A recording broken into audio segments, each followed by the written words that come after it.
Sam Sunderland in the bikes. Aruna Skelazninkas in original by Motul. Alexandre Giroux in quads. And the car of Nasser Al-Attiyah. Break time is over and the current leaders are hoping to stay top of their class. Chaleco Lopez, Rodrigo Lupi de Oliveira in T3 and T4. Current champion Dmitry Sotnikov in the trucks and the classic Mercedes of Jesus Fuster.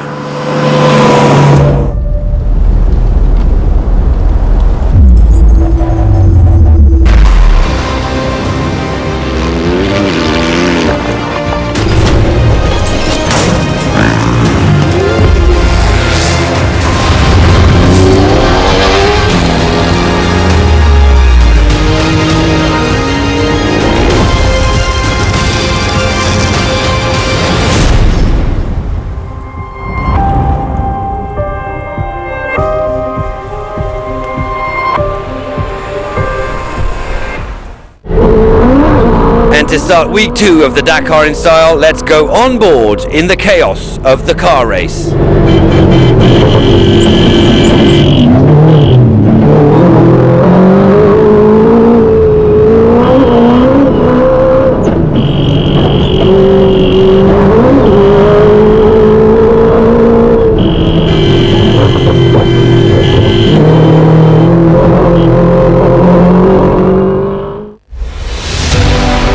We dive right back in at the deep end today with this outing to Al Tawadimi. 402 kilometres on the menu with lots of sand and dunes at the start and then some really complex navigation. Well, there was drama before the action had even started, with Daniel Sanders crashing out of the Dakar on the road section. The Aussie clipped a curb just a few kilometres after leaving the bivouac and he had to be taken to hospital in Riyadh. He had a really bad crash and injured his elbow. He is at the moment at the hospital. Our doctor is with him to check everything. The bad situation is that he is out of the race. He was really one of our favorites and now we see how it's going on. And of course we wish Daniel a speedy recovery.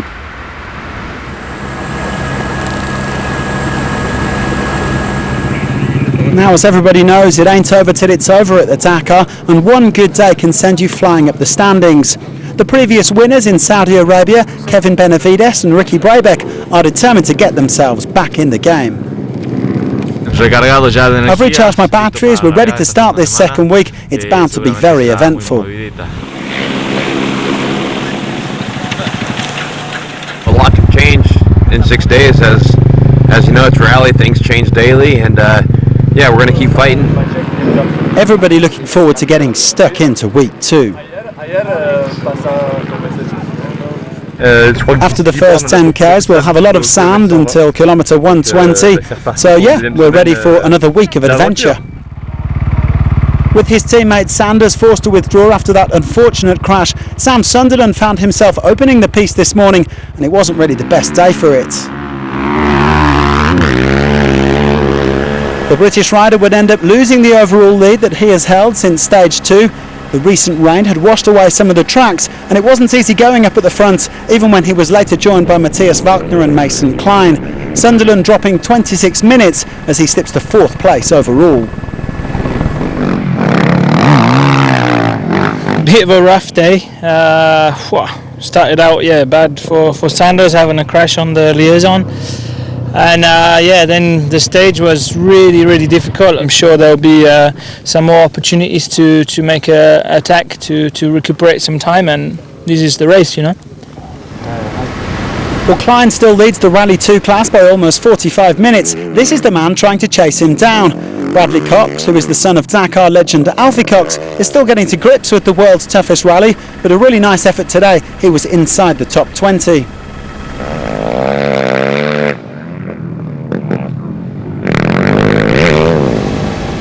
Konrad Dabrowski finished just behind Sunderland, but he said he messed up the navigation at one point.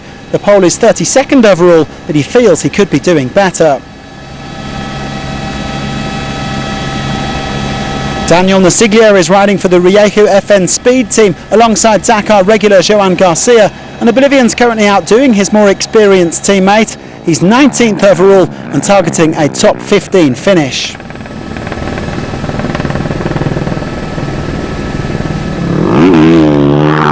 Today was a really difficult one for Ross Branch. Kudos to the man from Botswana for getting back on the rally bike today after what looked like a Dakar ending crash just before the rest day. He struggled though and was clearly in some pain when he got to the finish line.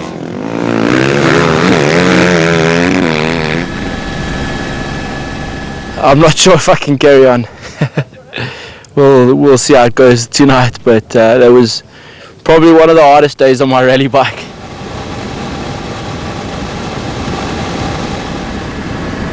The Honda duo of Pablo Quintanilla and Ricky Brabec had a ball out at the front today.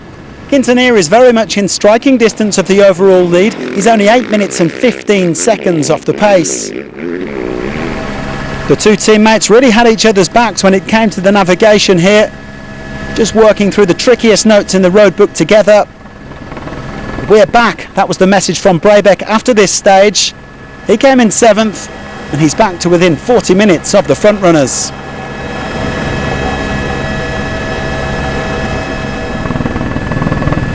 A solid ride from Joaquim Rodriguez, who didn't want to take too many risks. J-Rod was caught by most of the guys behind him and was happy to just go at his own pace, spending most of the day alone. 6th on the stage and 16th overall.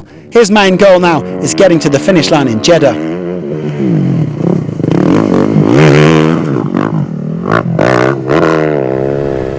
Lorenzo Santolino probably has loftier ambitions, even if, like Rodriguez, he was a bit more conservative at the start.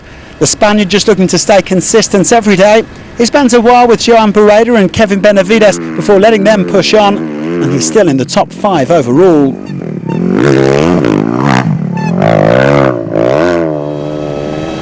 Fourth place today for Luciano Benavides, who enjoyed the stage's technical challenges.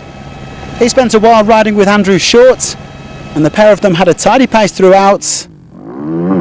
A good performance from the number 77, but he remains almost an hour back overall.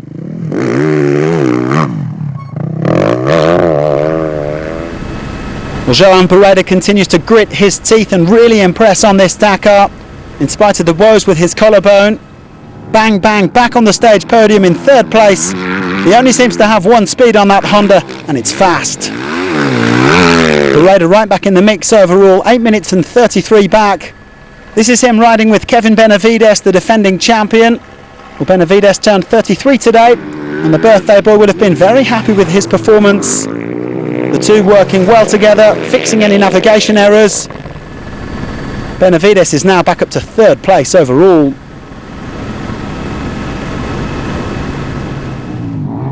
Stage honours went to Nacho Cornejo on what was decidedly a very good day for the official Honda team.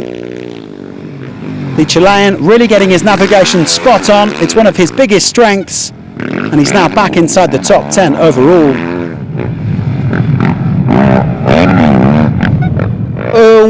Yeah, today's win gives me a real boost. This week I'm definitely going to fight, and we'll just try to claw back as much time as possible. But the story of the day was this. For the first time since 2018, Adrian van Beveren is back into the overall lead of the Dakar. The Frenchman's been brilliantly consistent since we left Jeddah, and he moves ahead of Wagner and Sunderland into top spot.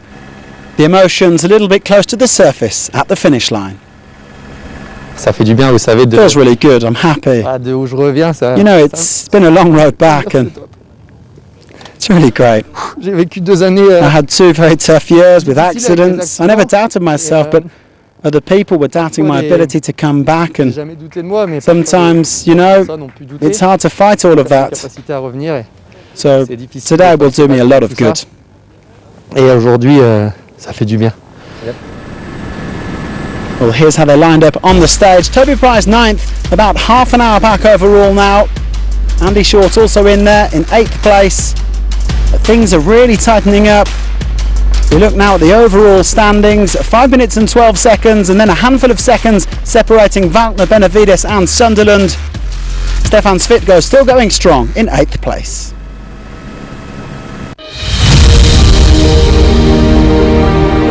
In MotoGP was against the lap time, and here is against the mistake. It's really the opposite world. MotoGP also is huge, but it's a completely different story. But at the end, what goes together is the speed. You ride in the limit.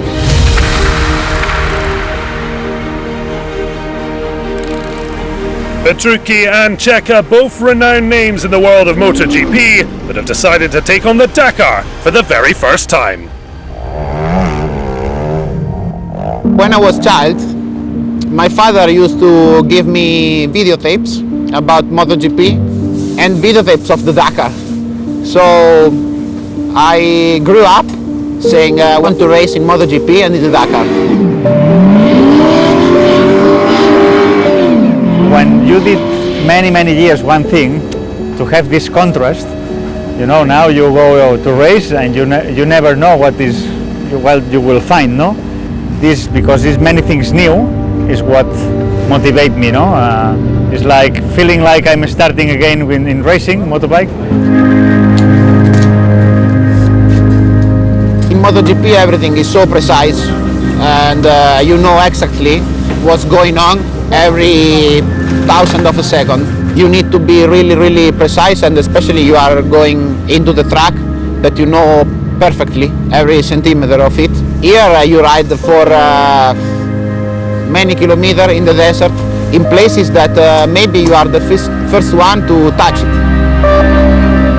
You can go as fast as you want, no, 1 or 2 or 3 days, but then if you make big mistake, everything you did at the beginning is gone, no? Then to keep that balance is something special and something difficult.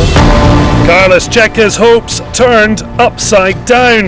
The 2011 Superbike World Champion with a brutal Dakar introduction. Petrucci has stayed on 2 wheels. The Italian stormed to a first Dakar win and is just 12 minutes off the top in the bike category. Now, he just wants to stay warm. The only bad thing is I didn't expect it was so cold. Especially in the morning, it's unbelievable. In the liaison, we start at night really early in the morning. It's it's difficult.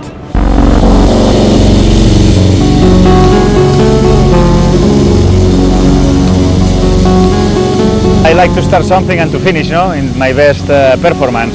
And for sure this year, I think I start, but I'm not able to put my best performance. Riding the bike is the most beautiful thing I ever tried, and I don't want that this is my only Dakar.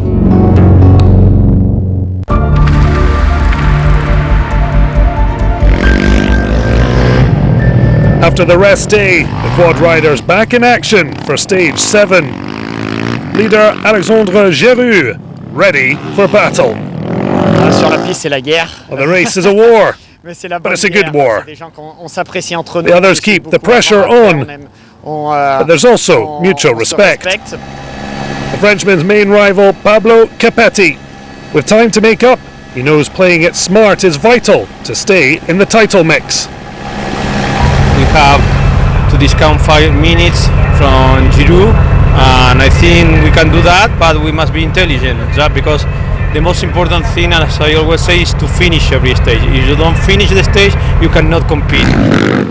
And yet the last 2 stages ended prematurely. However, this special did run the distance. Alexander Maximov leading from the front, the Russian rookie's second stage win of Dakar 2022 on Friday, yet quickly relegated to 4th at the first checkpoint. Marcelo Medeiros took his chance to be the special leader. The Brazilian rode to his second Dakar stage win, but first in the kingdom.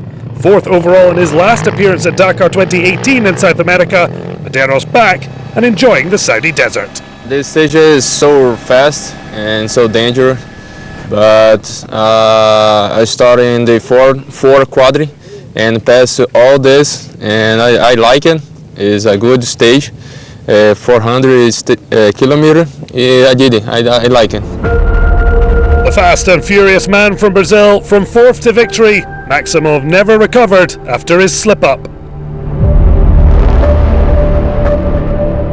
But it's Geroux who not only held off Capetti, the Frenchman increased his overall lead by just over 13 minutes.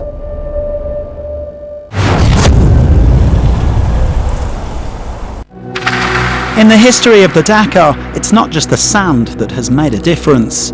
Sometimes water has joined the party as well and had a major impact on the rally. It was frequently the case in South America, but also occasionally in Africa. In 1992, the rally is heading all the way to Cape Town in South Africa. And in Angola, more than one competitor is caught out when a riverbed is flooded. It needed 6 of us to get the bike out, and we ran the risk of drowning it, filling the engine with water. It's impossible to get across. The top 2 in the bikes, Stefan Petter Hansel and Danny Laporte, have managed to struggle their way across with a little help from their friends, but the rest quickly realise it will be impossible to cross this wadi. The stage is neutralised, but there is still the small matter of recovering the 2 bikes that are already on the other bank. Can we use the helicopter? We'll see. They might be a bit heavy. How much do they weigh? The bikes have to be brought back across, and there's only one solution.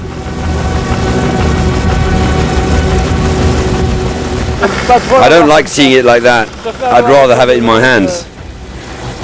The 2 bikes are winched across and the rally can continue. Despite his aquatic adventure, Petter Hansel goes on to win his 2nd Dakar in Cape Town. Fast forward to Dakar 2004 in Morocco.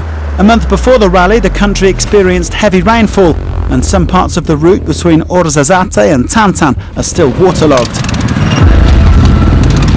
The bike riders are trying desperately to avoid drowning their engines. It's crazy to find yourself surrounded by water. The cars aren't faring much better. Even some of the big guns run into trouble, including Jutta Kleinschmidt, the 2001 winner, whose Volkswagen suddenly grinds to a halt after crossing the water.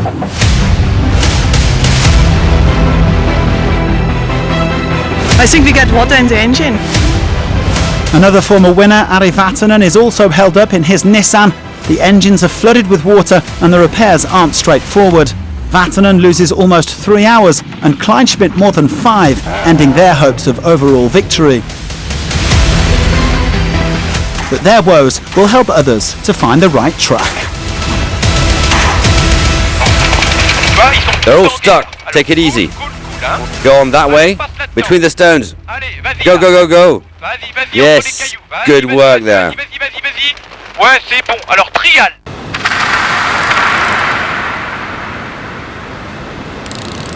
After the rest day, some daunting scenery awaits the cars for stage 7. Swedish multidiscipline champion Mattias Ekström ready for the stage. A quick check of the roadbook from co-driver Emil Bergqvist, and listen to the electric launch. Now, as the highest placed of the 3 Audi RSQ e-tron fleet in 14th overall on his first Dakar in a car, it's a great attack in the new electric-powered prototype. The crew complete the stage 8th quickest, only 14 minutes off the scratch time, and take a step closer to breaching the top 10 overall. A thumbs up from the Chinese crew on the start line. An impressive top 10 stage time to end the first week was a good way to reset for Han Wei coming into week 2. Contesting his 4th Dakar and in his own team-prepped SMG buggy, which has been drastically improved since 2021, the Chinese crew are fighting back after a bad first weekend dropped them to 70th. Currently upwardly mobile overall, and they started stage 7 in 47th.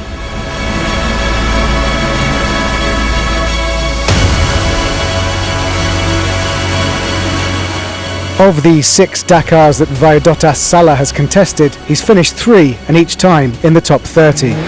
Bagging a stage win in 2020 put the Lithuanian on the Rally Raid map. In the John Cooper Works Mini again, and reunited with very experienced co-driver Paolo Fusa, the pair are 11th overall, and their stage times are improving with every day.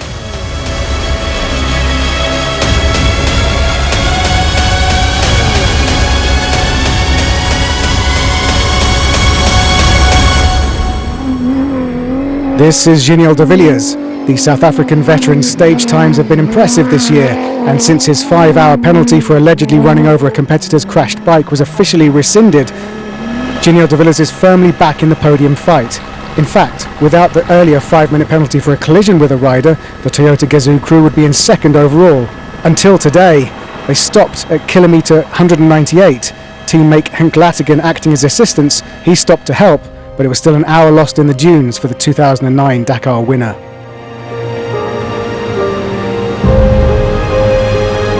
Now today's stage 7 was an absolute classic. The field was full of individual battles and the leaderboard was changing with every checkpoint. Navigational issues and a mixed up start order meant a lot of the racing took place almost door to door.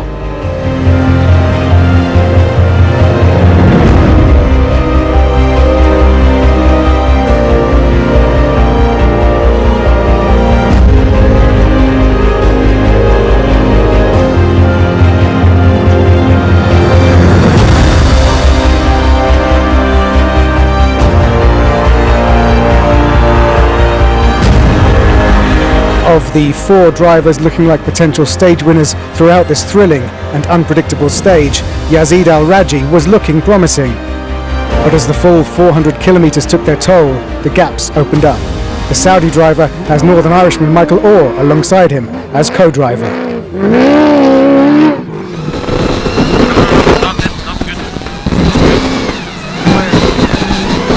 Eventually finding the right way, they finished the stage 5th quickest, behind Stefan Petterhansel, who finally got the chance to finish a stage without stopping to help his teammate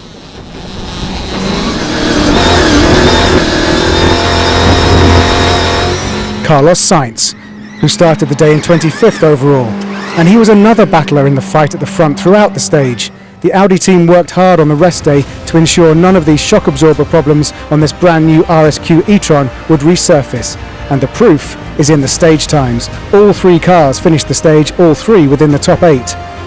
Sainz's time of 3 hours 17 minutes and 15 seconds was good enough for 3rd quickest and helps move El Matador up the leaderboard to 21st, but still nearly 4 hours behind the leader.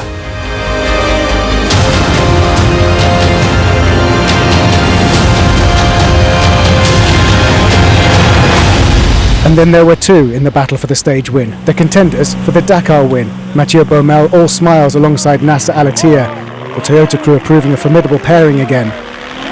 The rally leaders launch into the stage. And in a thrilling stage-long fight, Nasser at times was taking seconds back from Sébastien Loeb, but the Qatari 3-time Dakar winner knows he has a cushion of over 50 minutes.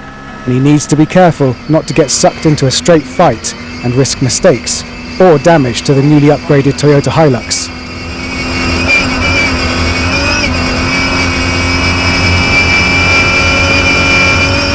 They were 2nd quickest on the stage.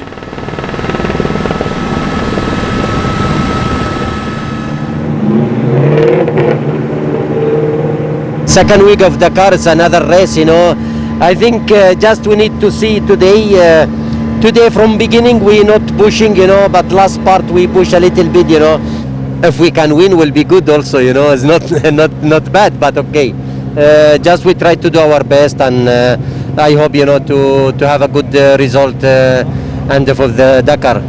There is no strategy, you know. We need to be in good base every day without any relax, but okay, we'll see today and tomorrow, and then we can decide. These 2 crews, Al-Attiyah and Loeb, have been at loggerheads since day 1 of Dakar 2022. Sébastien Loeb, with a bit of bodywork flying, was on an absolute flyer today. He's spoken about how much he likes this new evolution of the ProDrive Hunter, and things are gelling with new co-driver Fabien Lercan, putting last week's navigation issue behind them. And the Hunter is living up to its name. He is like a predator after his rival. Loeb took 5 minutes 26 seconds out of Nasser Al-Attiyah's lead, but over 7 stages, even 5 minutes per day would not be enough. At the very least, Loeb has stamped his authority over Yazid Al-Raji and taken 2nd place overall back. And that's a 3rd stage win for Bahrain Raid Extreme, and a 2nd this Dakar for 9-time World Rally Champion Sébastien Loeb. We had a super stage until 50k from the end, when an engine problem, we stopped a few times, a fuel pressure problem I think, it's hard to say. A bit frustrating because we were flat out from the start and then lost big at the end. We got the fastest time in the end, which is the main thing, but for sure we lost time at the end. We'll do our own race. We will try to attack, try and do good stages, and then we'll see in the end. But there is no strategy. Right now, we are in no position to dictate what will happen. Whether you open the road or start from behind, it changes nothing. We do our job, we take or lose some time, there's no possible strategy. So both drivers promising no strategy, which means we should have a flat-out fight. Confirmation of the stage win for Loeb and all three Audis in the top 10. Nasser Al-Attiyah still leads Dakar 2022, but this time by 45 minutes. Alvarez, Pjongski and Terranova benefit from De Villiers dropping to 9th.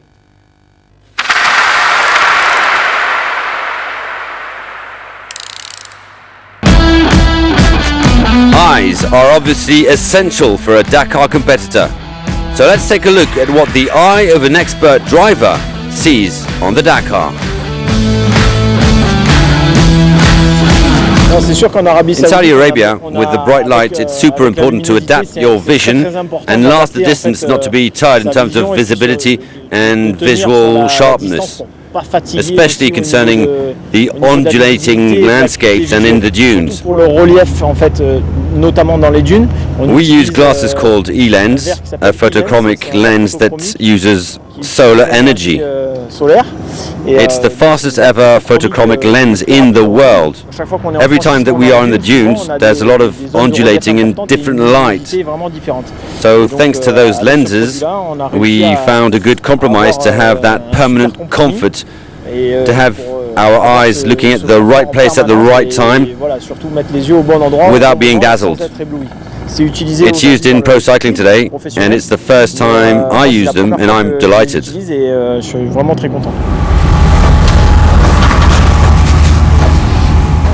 The cockpit instruments are very important for the driver because we get information from the co-driver in terms of distance and heading.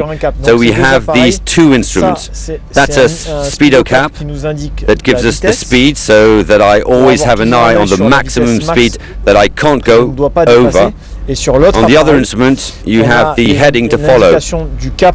It's that little box that repeats what's on that GPS with the heading to follow for the co-driver, and it's repeated for me. So all day long I have an eye on the heading to